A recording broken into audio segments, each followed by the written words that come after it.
Wait, did he just say he made her famous? Yeah, he did. And not in a joking way either. At different points over the years, Russell Simmons has openly suggested that Kimora Lee Simmons' rise, her visibility, her brand, even her influence, came through him. And when people heard that, it didn't just spark debate. It triggered a full-on side-eye moment. Because if you know even a little bit about Kimora's story, you already know. That's not the full picture. Not even close. Let's actually break this down properly. Timeline, receipts, all of it. Because this isn't just internet opinion. There are real moments, real interviews, real moves that tell a very different story. Start here.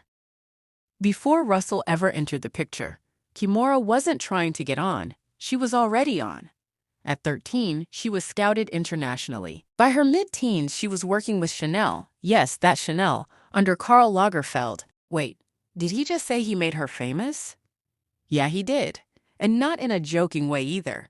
At different points over the years, Russell Simmons has openly suggested that Kimora Lee Simmons' rise, her visibility, her brand, even her influence, came through him.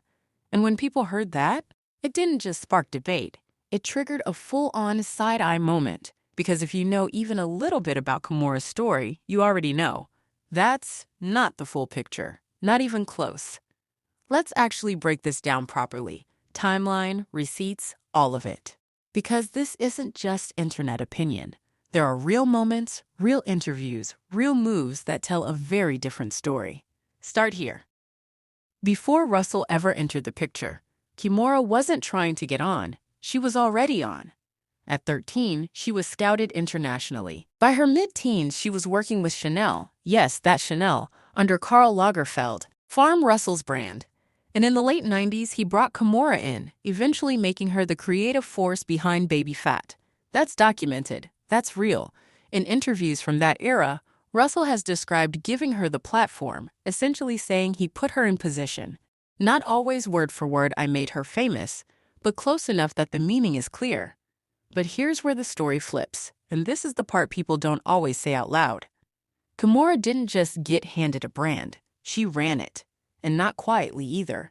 I am not a supermodel. I would have been a child then. Supers are like a group of I don't know. Early 2000s, Baby Phat exploded.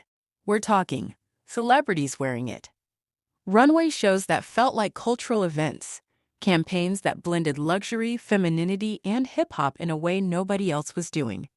And Kimora was front and center, not just as a face, but as a decision-maker. Former employees and industry insiders have repeatedly said she was deeply involved in design choices, marketing direction, brand voice. This wasn't a symbolic role, and there's actual on-record evidence of this shift. In her reality show, Kimora, Life in the Fab Lane, mid-2000s, you literally see her running meetings, making calls, negotiating deals. That show wasn't just lifestyle content, it accidentally became proof. Proof that she wasn't just put on, she was operating. Now let's talk about the turning point, because every story like this has one. The divorce. That's the moment where everything gets tested, because if Russell truly made her, that's where the story should end, right? But it didn't, not even a little bit. After the split, Kimora didn't disappear. She didn't become Russell's ex-wife.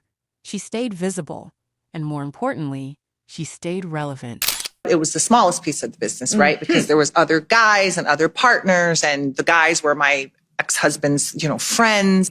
She continued business ventures, expanded her personal brand, stayed in media, fashion, and entrepreneurship. And here's where the audience reaction shifts into, wait, hold on.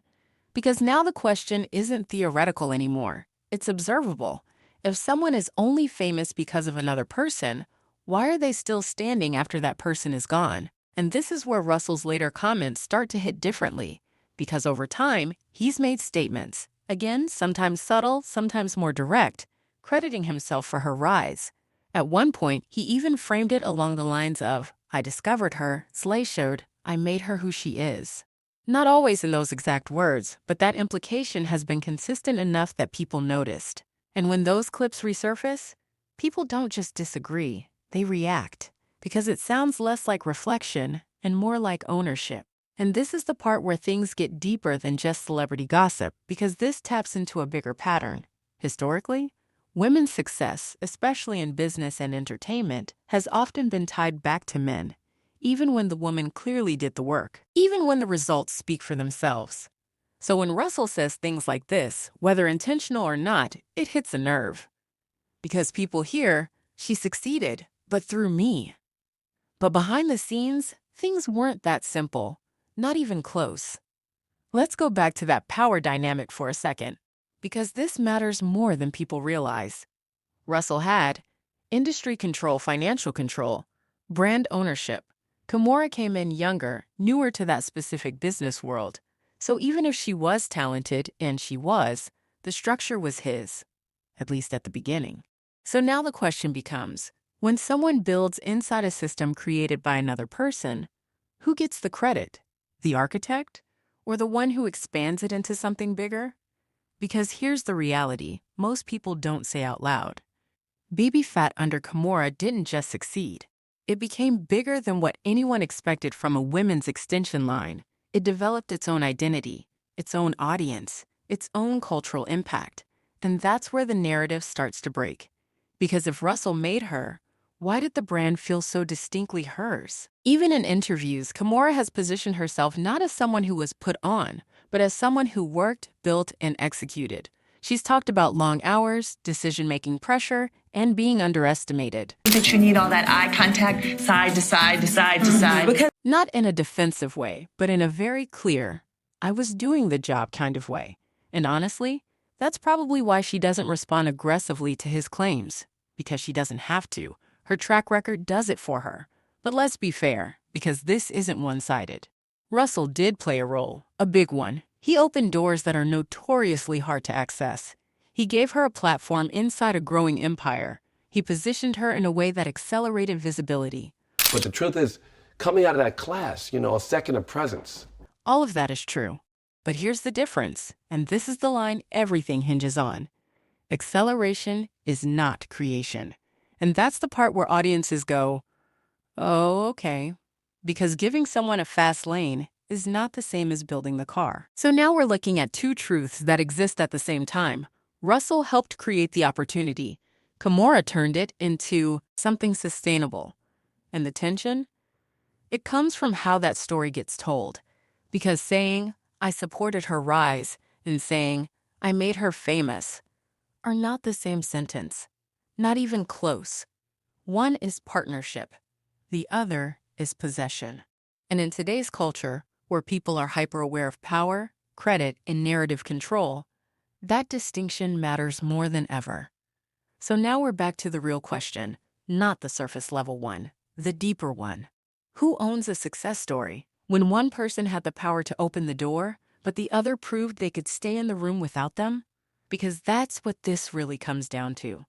Not ego, not headlines, not even history. It's about proof. And the proof is what happens after the connection ends. And this is where it hits. Kimora is still standing, still known, still referenced, still part of the culture. So whatever role Russell played, and again it was real, it clearly wasn't the whole story. And maybe that's what makes this so uncomfortable. Because it forces people to accept something that doesn't fit neatly into one narrative. He helped, but he didn't define. And if that's true, then the statement, I made her famous, doesn't just feel inaccurate. It feels incomplete. So now I'm asking you, and really think about this before answering. When you look at Kimora Lee Simmons today, do you see someone who was created or someone who was positioned and then took over?